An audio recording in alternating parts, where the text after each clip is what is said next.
You might want to check your EBT card this month because something significant just happened across 9 states that could mean additional grocery money in your account right now. The Supplemental Nutrition Assistance Program, commonly known as food stamps or SNAP, has just received emergency boosts in 9 states for November, and thousands of households are already seeing the difference when they shop for essentials. This isn't speculation or rumor. These are official state-approved increases that went into effect this month, designed to help families stretch their budgets during a time when grocery prices continue to challenge American households. What makes this November particularly important is the timing and scope. While many people remember the pandemic-era emergency allotments that ended in 2023, what's happening now is different. These 9 states have identified specific conditions, whether related to natural disasters, local economic factors, or federal waiver approvals, that qualify residents for supplemental benefits beyond their regular SNAP allocation. If you're currently receiving SNAP benefits or know someone who does, the next few minutes could be worth hundreds of dollars in grocery assistance. We're going to walk through exactly which states are participating, who qualifies for these additional benefits, how much extra you could receive, and most importantly, what you need to do right now to ensure you're not leaving money on the table. Some of these boosts are automatic, while others require a simple step that takes less than 5 minutes to complete. Let's start by understanding what's really happening with SNAP benefits right now, because there's a lot of confusion out there, and frankly, a lot of misinformation floating around social media that's causing people to miss out on real opportunities. The SNAP program, which helps millions of Americans afford groceries every month, operates on both federal and state levels. And that's actually good news for recipients because it means states have some flexibility to provide additional assistance when circumstances warrant it. What we're seeing in November 2024 is a perfect example of how this system can work to benefit people who need it most. Now, before we dive into which states are offering these boosts, let's talk about why this is happening now. The landscape of food assistance has changed dramatically over the past few years. During the pandemic, emergency allotments were added to regular SNAP benefits, sometimes doubling what families received each month. Those emergency boosts ended nationally in March 2023, and millions of households felt that change immediately in their grocery budgets.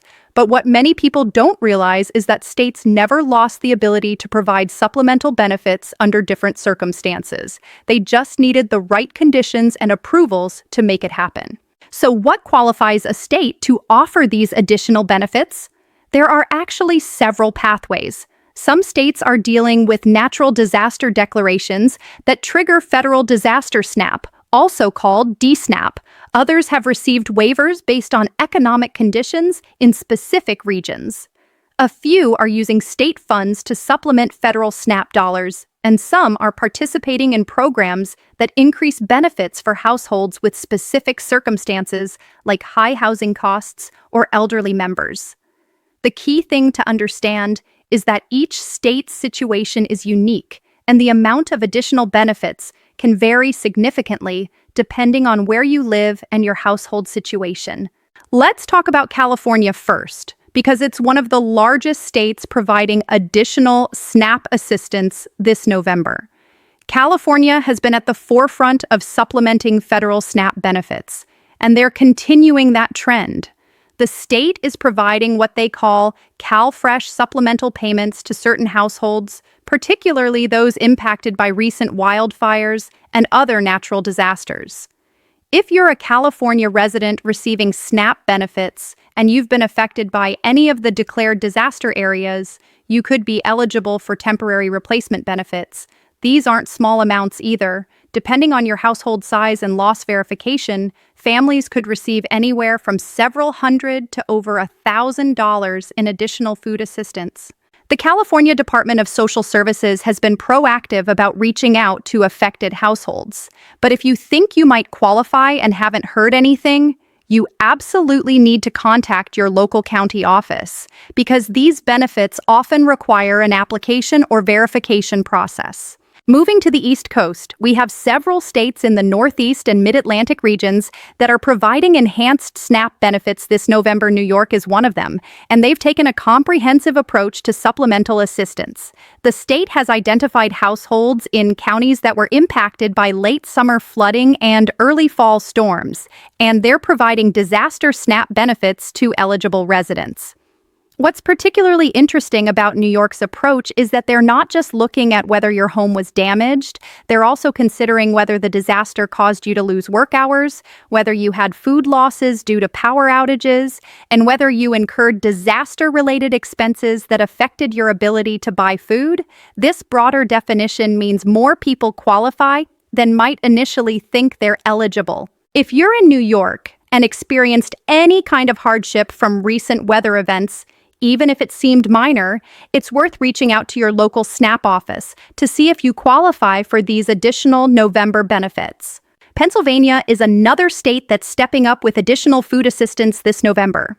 The Pennsylvania Department of Human Services has approved supplemental SNAP benefits for households in several counties that were affected by severe weather earlier this fall. What makes Pennsylvania's program noteworthy is how they're handling the distribution. Unlike some states where you need to apply separately for disaster benefits, Pennsylvania is automatically loading additional funds onto EBT cards for households in affected areas who are already receiving regular SNAP benefits.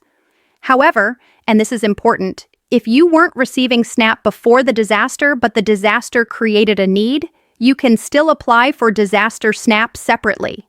The application period is limited, though. Usually just 30 days from when the disaster was declared, so timing is critical if you're in Pennsylvania and thinking you might qualify. Now let's head to the South, where several states are also providing SNAP boosts this November. Florida is always an interesting case when it comes to SNAP because of how frequently the state deals with hurricanes and tropical storms. This November, Florida is providing replacement SNAP benefits to households affected by recent hurricane activity. The Florida Department of Children and Families has set up a streamlined process for replacing food that was lost due to power outages or evacuation. If you're a Florida SNAP recipient and you lost food worth at least $50 due to a recent storm, you can request replacement benefits.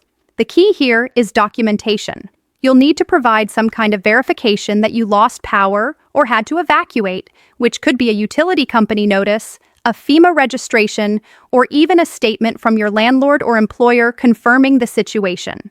Florida typically processes these replacement requests fairly quickly, often within a week, so if you haven't already filed and you had losses, now is the time to do it. Texas is another southern state providing additional SNAP assistance this November, though their approach is a bit different. Texas has been dealing with disaster declarations in multiple regions throughout the year, and the Texas Health and Human Services Commission has been working through a backlog of supplemental benefit approvals. What this means for current SNAP recipients in Texas is that if you were affected by any disaster earlier this year, but didn't receive or didn't apply for disaster benefits at the time, you might still be eligible for retroactive assistance.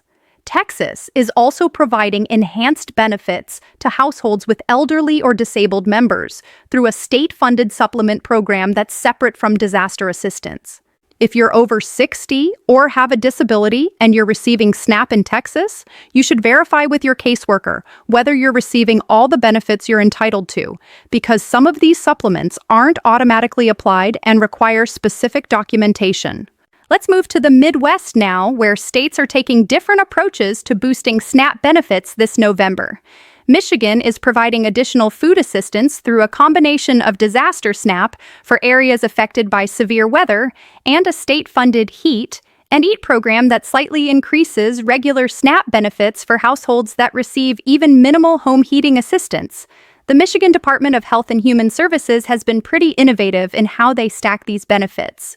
If you're a Michigan resident receiving both SNAP and any amount of home heating assistance, even just a few dollars, it can trigger a recalculation of your SNAP benefits that results in a higher monthly amount. This isn't a one-time boost.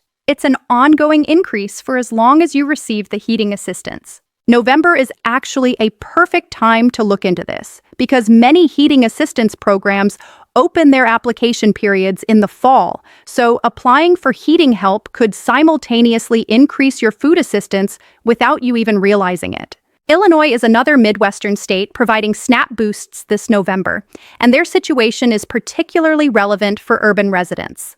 The Illinois Department of Human Services has approved supplemental SNAP benefits for households in areas affected by severe storms and flooding that occurred during the summer months. What's unique about Illinois is that they're taking a very broad interpretation of disaster impact. If you live in a declared disaster county, you might qualify for supplemental benefits even if your specific home wasn't damaged, as long as the disaster affected your household's finances in some way.